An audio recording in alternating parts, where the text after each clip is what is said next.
कैसे हो चैंपियंस, क्या हाल चाल। आई होप कि तुम सब अच्छे होगे और पढ़ाई कर रहे होगे। तो हम लोग पढ़ रहे हैं अर्थमेटिक प्रोग्रेशन और लास्ट टाइम हम लोग इसमें nth टर्म को डिस्कस किया था। मैंने एक दो क्वेश्चंस भी हम लोगों ने इसमें किया था, बट उसी को हम लोग अब आगे बढ़ाएंगे और आज हम लोग करने वाले हैं nth टर्म पे थोड़े और सारे प्रॉब्लम्स। ठीक है, तो स्टार्ट करते हैं यहाँ से। Problems based on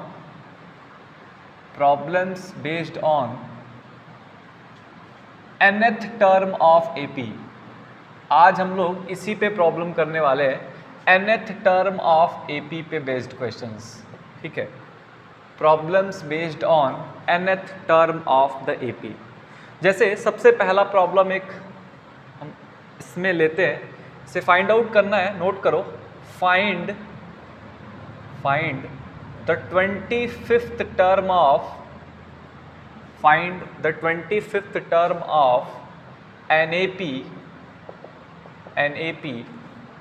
-5, -5/2, 0, 5/2, 5 and so on. ऐसे करके तुम्हें एक AP गिवन है और इस AP का तुम्हें 25th टर्म फाइंड करना है। तो बड़ी सिंपल क्वेश्चन है। देखो, अगर तुम्हें इस प्रॉब्लम को सॉल्व करना है तो थोड़ा सा वीडियो को पॉज करके इसको सॉल्व करो, फिर मैं जो बताता हूँ वो ध्यान से देखना।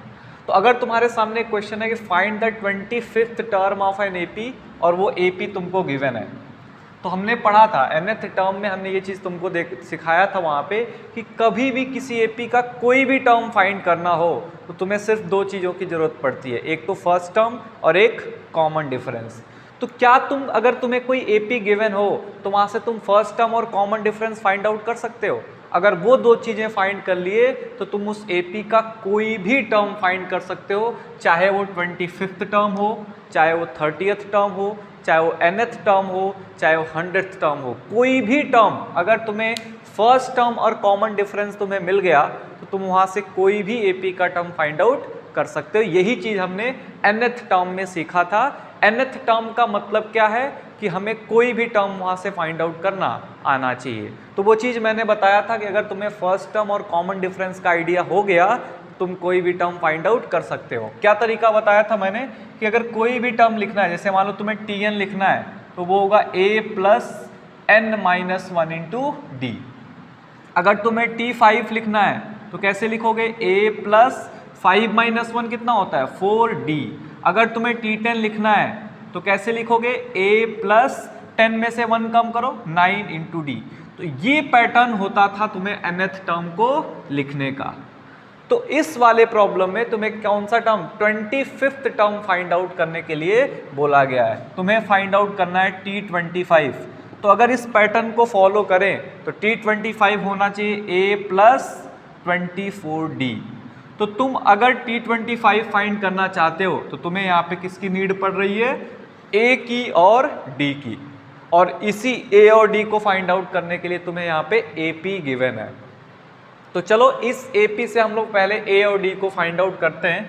तो a होगा फर्स्ट टर्म, तो उसकी वैल्यू डायरेक्ट गिवन है, कितना हो जाएगा, -5। और कॉमन डिफरेंस निकालना है तो उसने पहले से बोल रखा है कि ये AP है, तो तुम्हें चेक करने की जरूरत नहीं है कि यहाँ पे कॉमन डिफरेंस हर जगह सेम आ रहा है कि नहीं आ रहा है। अगर वो AP है तो पहले से ही कॉमन डिफरेंस क्या होगा, सेम ही होगा। तो जहां से भी तुम्हें लग रहा है कि डिफरेंस निकालना सबसे आसान है वहां से तुम कॉमन डिफरेंस निकाल लो। कोई भी दो टर्म्स, कोई भी एक टर्म पकड़ो, उसमें से उसके पहले वाले टर्म को माइनस कर दो, वहां से तुम्हें क्या मिल जाएगा, कॉमन डिफरेंस मिल जाएगा। तो सबसे सिंपल तुम्हें कहाँ दिख रहा है कॉमन डिफरेंस निकालना, मुझे तो यहाँ लग रहा है, क्योंकि इसमें से 0 को माइनस करने से कोई प्रॉब्लम होगी नहीं। तो 5/2 में से 0 माइनस करो तो कॉमन डिफरेंस डायरेक्टली आ गया, कितना, 5/2। तो अगर तुम इस AP का फर्स्ट टर्म और कॉमन डिफरेंस फाइंड आउट कर लिए तो तुम कोई भी टर्म फाइंड कर सकते हो। और उस क्वेश्चन में उसने 25th टर्म फाइंड करने के लिए बोला है, तो T25 हो जाएगा a + 24d। तो यहाँ पे a और d की वैल्यू पुट कर दो। तो a की वैल्यू हो गई -5 + 24 × d की वैल्यू कितनी हो गई, 5/2। बस इसको सिंप्लीफाई कर दो, तुम्हें 25th टर्म मिल जाएगा। तो -5 + 24 में 2 का डिवीजन कर दो, कितना हो जाएगा, 12। तो 12 5 जा 60 बन जाएगा। तो 60 में से 5 को माइनस करो, ये तुम्हारा बन गया 55। तो इस AP का जो 25th टर्म होगा वो होगा तुम्हारा 55। अब और इस AP का और भी कोई तुमसे टर्म पूछा होता तुम उसको फाइंड आउट कर सकते थे।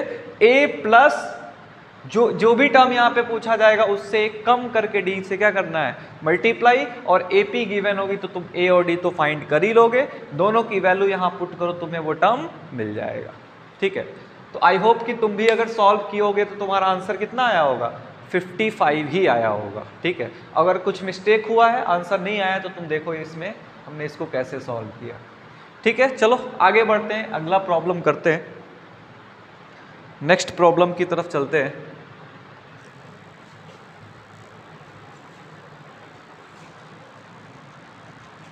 nth टर्म पे और भी बहुत सारे क्वेश्चंस हम लोग करेंगे। तो सेकंड क्वेश्चन रहेगा, एक मिनट रुक जाओ, इसको मैं सेकंड क्वेश्चन पे आते हैं।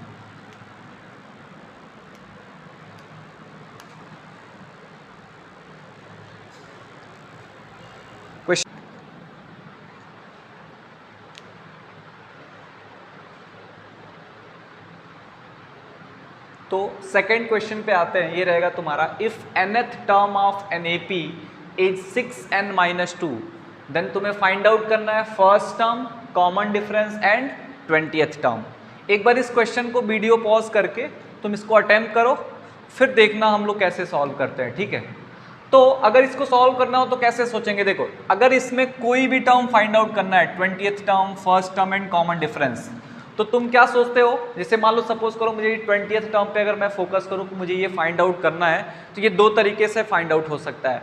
कोई भी किसी AP का टर्म फाइंड आउट करना है तो या तो A और D गिवन हो, और नहीं ऐसा है तो तुम्हें nth टर्म गिवन हो। दोनों तरीके से तुम क्या कर सकते हो, किसी AP का टर्म फाइंड आउट, कोई भी टर्म फाइंड आउट कर सकते हो। अगर A और D गिवन है तो भी फाइंड आउट कर सकते हैं, और nth टर्म गिवन है तो भी फाइंड आउट कर सकते हैं। तो इस क्वेश्चन में तुम्हें nth टर्म गिवन है, Tn की वैल्यू इस क्वेश्चन में गिवन है, कितनी गिवन है, 6n-2। तो देखना यार, हम लोग पिछले वाले लेक्चर में पढ़े थे कि nth टर्म का मतलब होता है एक जनरल टर्म, मतलब इस टर्म में अगर मैं n की वैल्यू डिफरेंट रिप्लेस करते जाऊं तो वहां से मुझे डिफरेंट टर्म्स क्या होते जाएंगे, मिलते जाएंगे। सपोज कि मैं अगर n को 2 से रिप्लेस करूं दोनों साइड, तो यहां से मुझे T2 मिल जाएगा, सेकेंड टर्म। अगर मैं n को 5 से रिप्लेस कर दूं तो मुझे क्या मिल जाएगा, फिफ्थ टर्म मिल जाएगा। तो मेरे पास है जनरल टर्म, जनरल टर्म रहने का मतलब यानी nth टर्म रहने का मतलब कि मैं वहां से AP का कोई भी टर्म फाइंड आउट कर सकता हूं। तो एक तो ये मेथड होता है कि अगर तुम्हें Tn गिवन है तो तुम कोई भी AP का टर्म फाइंड आउट कर सकते हो, और एक ये है कि अगर तुम्हें AP में मान लो ये वाला टर्म ना गिवन हो, nth टर्म ना गिवन हो, तो तुम्हें A और D गिवन होगा, और A और D गिवन होगा तो हम कैसे लिखते हैं कोई भी टर्म वो तुम्हें पता है। जैसे मान लो 20th टर्म लिखना है तो तुम्हें क्या करना होगा, A प्लस 19D लिखोगे। तुम्हें 50th टर्म चाहिए तो A प्लस 49D लिखोगे। तो AP का कोई भी टर्म तुमको फाइंड आउट करना हो तो दो तरीके से जा सकते हो, या तो nth टर्म गिवन हो, और नहीं तो A और D गिवन होगा तो तुम वहां से क्या कर सकते हो, कैलकुलेट कर सकते हो। फिलहाल इस क्वेश्चन में तुमको क्या गिवन है, nth टर्म। तो तुम्हें पहले सबसे फर्स्ट टर्म फाइंड आउट करने के लिए बोला गया है, तो T1 फाइंड करो। तो n को मैंने क्या कर दिया, 1 से रिप्लेस कर दिया, तो ये हो जाएगा 6 × 1 - 2। तो 6 1 जा 6 - 2 कितना हो जाएगा, 4 बन जाएगा। यानी इस AP का जो फर्स्ट टर्म है वो कितना आ गया, 4। T1 को हम लोग A से भी रिप्लेस कर सकते हैं, तो A की वैल्यू कितनी आ गई, 4 आ गई। अब तुम्हें कॉमन डिफरेंस भी चाहिए होगा, तो कॉमन डिफरेंस कैसे मिलेगा, फर्स्ट टर्म है तो सेकंड टर्म भी मिल जाता, तो सेकंड और फर्स्ट का हम क्या कर लेते, डिफरेंस देख लेते। तो तुम इसी के हेल्प से T2 भी फाइंड आउट कर लो। तो T2 फाइंड करना है तो T1 फाइंड करना था तो 1 से रिप्लेस किया था n को, T2 फाइंड करना है तो n के प्लेस पे क्या रख दो, 2 रख दो। तो T2 इक्वल टू बन जाएगा 6 × 2 - 2, तो ये हो जाएगा 12 - 2, यानी T2 की वैल्यू आ गई 10। T2 की वैल्यू कितनी आ गई, 10 आ गई। तो अगर तुम्हारा T2 10 है और T1 4 है तो बताओ कॉमन डिफरेंस कितना आएगा, कॉमन डिफरेंस कितना आएगा। तो T2 में से T1 को माइनस कर देंगे, तो 10 में से 4 माइनस होगा, कितना आ जाएगा कॉमन डिफरेंस, 6 आ गया। तो अब तुम्हें इस एपी का फर्स्ट टर्म भी मिल चुका है और सेकेंड टर्म फाइंड करने के बाद हमने क्या निकाल लिया है, कॉमन डिफरेंस भी फाइंड आउट कर लिया है। अब तुम्हें चाहिए 20th टर्म। देखो देखो ये वाला पॉइंट फिर से आ गया कि 20th टर्म फाइंड करना है। मैंने बोला किसी एपी का कोई भी टर्म फाइंड करना हो तो दो तरीके से जा सकते हैं, या तो जनरल टर्म गिवन हो यानी nth टर्म गिवन हो तो वहां से n की वैल्यू रिप्लेस करके फाइंड कर सकते हैं, और नहीं तो उस क्वेश्चन में क्या a और d गिवन हो, एपी का a और d गिवन होगा तो भी हम फाइंड आउट कर सकते हैं। यहां देखो यहां तुम्हारे पास जनरल टर्म भी है और a और d भी इस समय तक क्या हो चुके हैं, फाइंड आउट हो चुके हैं। तो तुम दोनों मेथड में से किसी भी मेथड से जा सकते हो, या तो तुम जनरल टर्म में 20 पुट करके यहां से 20th टर्म डायरेक्ट फाइंड कर सकते हो, और नहीं तो तुम्हारे पास a और d गिवन है। तो जो लोग इस वाले मेथड से जाना चाहते हैं वो ऐसे करेंगे, n को क्या करेंगे 20 से रिप्लेस करेंगे और t20 इज इक्वल टू आ जाएगा 6 इंटू 20 माइनस 2, 6 इंटू 20 माइनस 2। तो 6 इंटू 20 क्या हो जाएगा 120 और माइनस कितना हो जाएगा 2, तो ये तुम्हारा बन जाएगा 120 माइनस 2 118। तो इस AP का जो 20th टर्म होगा वो कितना आ जाएगा 118। बट कोई कहता नहीं मैं इस जनरल टर्म से नहीं करूंगा, मैं तो A और D के हेल्प से करूंगा।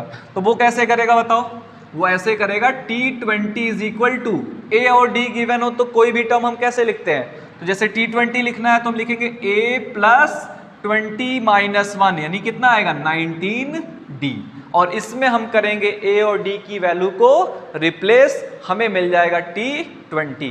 तो रिप्लेस करो तो A की वैल्यू कितनी है 4 प्लस 19 इंटू और D की वैल्यू कितनी है तो वो है 6। तो इसको सॉल्व कर लेते हैं तो 4 प्लस 19 6 100 एंड कितना होता है 14, तो 114 में 4 ऐड करो कितना आ जाएगा 118। तो इस तरीके से भी तुम्हें जो 20th टर्म मिल रहा है वो कितना मिल रहा है 118 मिल रहा है। बट मैं तो यही कहूंगा अगर जनरल टर्म गिवन होगा तो वहीं से करना है यार, ठीक है। ये A और D वाला मेथड वहीं लगाएंगे जब A और D गिवन होगा। अदरवाइज अगर हमारे पास nth टर्म है तो इससे सिंपल होता है, n की वैल्यू रिप्लेस करो सीधे क्या मिल जाएगा, जो भी टर्म तुम्हें चाहिए वो मिल जाएगा। तो चाहे तुम t20 इस तरीके से निकालो चाहे A और D की हेल्प से निकालो, इस क्वेश्चन में तो सब कुछ तुम्हें पता था। स्टार्टिंग में नहीं पता था A और D, बट हाँ उस क्वेश्चन में बोला था कि A और D फाइंड करो, तो वो फाइंड करने के बाद तुम्हारे पास दोनों चॉइसेस थे कि चाहे तुम nth टर्म से करो या तुम A और D के हेल्प से करो। दोनों ही केसेज में आंसर क्या आने वाला है, सेम आने वाला है। चलो तो ये भी क्वेश्चन हुआ, आगे चलते हैं और भी क्वेश्चन सॉल्व करते हैं इसमें।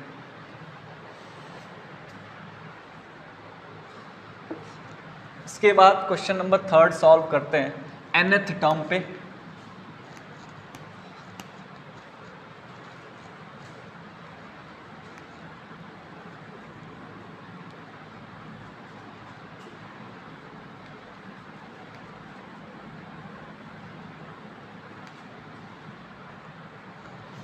एक और प्रॉब्लम लेते हैं।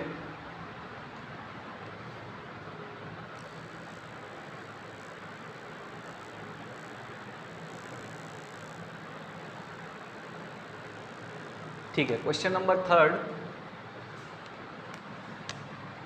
ऐसे बोला है, if the seventh term of an AP is 1/9 and the ninth term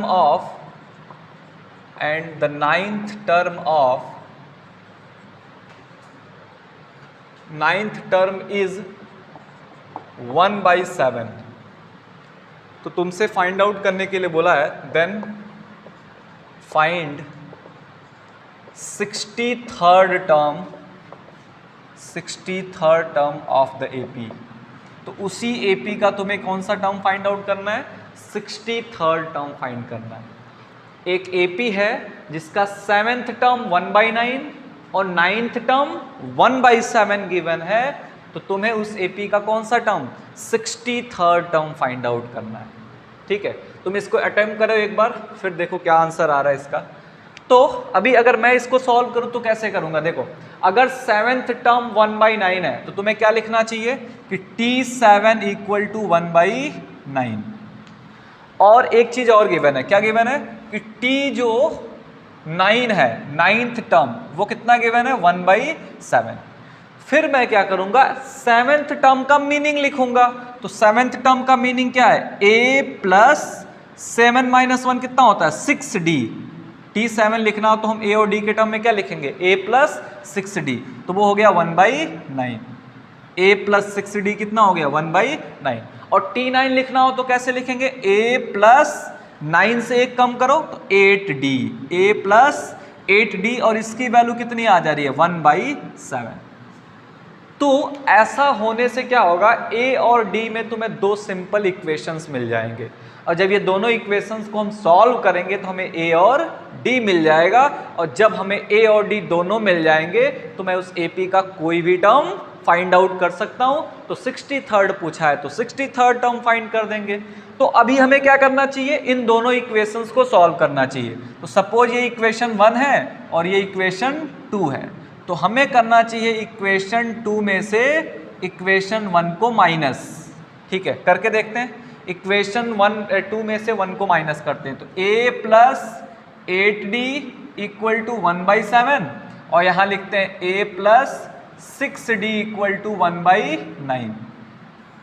जब भी मैं एक इक्वेशन में से दूसरे इक्वेशन को माइनस करता हूं क्या होना चाहिए, नीचे वाला जो इक्वेशन होता है उसके सारे टर्म्स का साइन चेंज हो जाता है। तो यहां पे प्लस है तो क्या होगा माइनस, यहां पे प्लस है तो क्या होगा माइनस, और यहां भी प्लस है तो क्या होगा माइनस। तो ये तो सेम है तो प्लस माइनस तो ये क्या हो जाएगा कैंसिल। यहां देखो प्लस 8d माइनस 6d, तो 8d में से 6d को माइनस करो कितना आएगा 2d। और यहां पे देखो 1/7 में से 1/9 को माइनस करना है, 1/7 माइनस 1/9।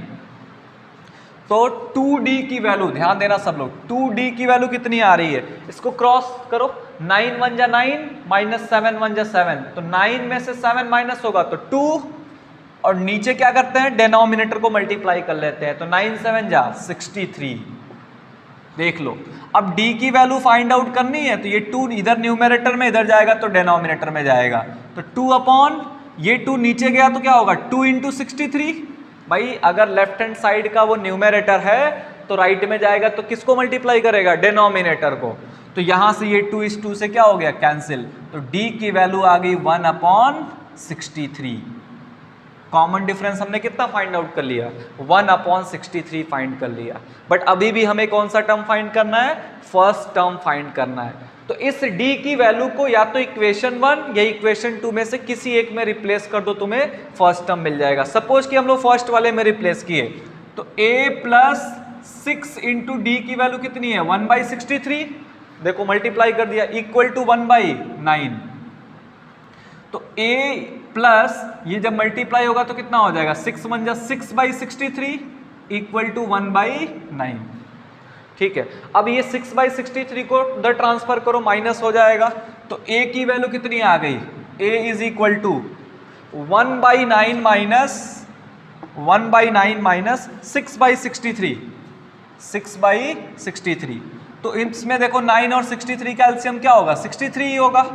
9 से डिवाइड करोगे तो 7 होगा, तो 7 1 जा 7 माइनस 63 को 63 से डिवाइड करो 1 आएगा, तो 1 6 जा 6। तो यहां से देखो फर्स्ट टर्म भी तुम्हें 7 माइनस 6 1 बाई क्या मिल जा रहा है 63 मिल जा रहा है।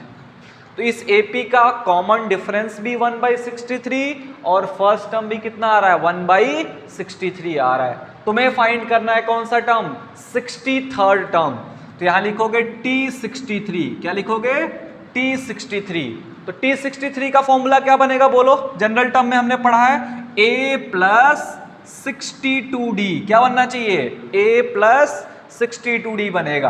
तो A और D तुम्हारे पास दोनों हैं, इनको यहां पे पुट करो, तो A की वैल्यू 1/63 प्लस 62 इंटू 1/63, तो बेसिकली ये आ जाएगा 1/63 प्लस 62/63। देख लो ये इसमें मल्टीप्लाई हो गया, तो डिनोमिनेटर सेम है तो न्यूमरेटर डायरेक्ट ऐड हो जाएगा, तो 62 प्लस 1 63/63 हो जा रहा है। कितना हो जा रहा है?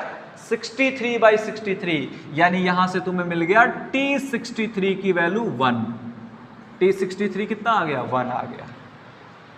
तो जो 63rd टर्म इस एपी का होगा वो कितना निकल के आ रहा है? 1 निकल के आ रहा है। आई होप कि तुम भी जब इस क्वेश्चन को अटेम्प्ट कियोगे तुम्हारा आंसर कितना आया होगा? 1 आया होगा। और अगर नहीं आया होगा तो उसको थोड़ा मैच करो, देखो कहां पे तुम्हारा प्रॉब्लम हुआ है। ठीक है, चलो बढ़ते हैं आगे वाले प्रॉब्लम पे, और भी प्रॉब्लम्स करते हैं।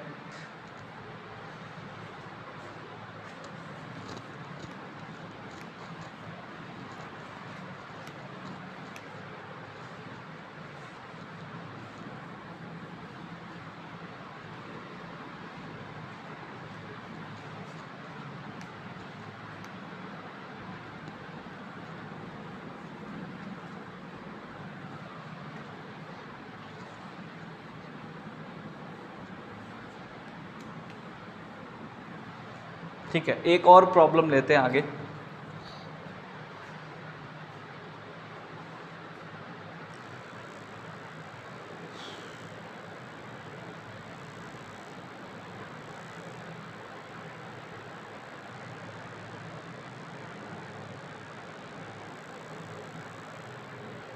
ठीक है, एक क्वेश्चन है कि if the sum of, question number 4 रहेगा, if the sum of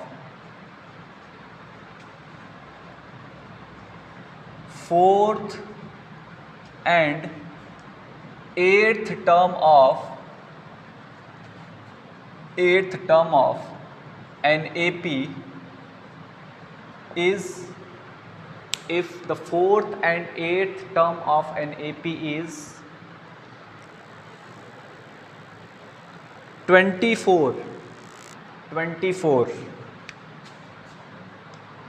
and the sum of sixth and tenth term is 44, then find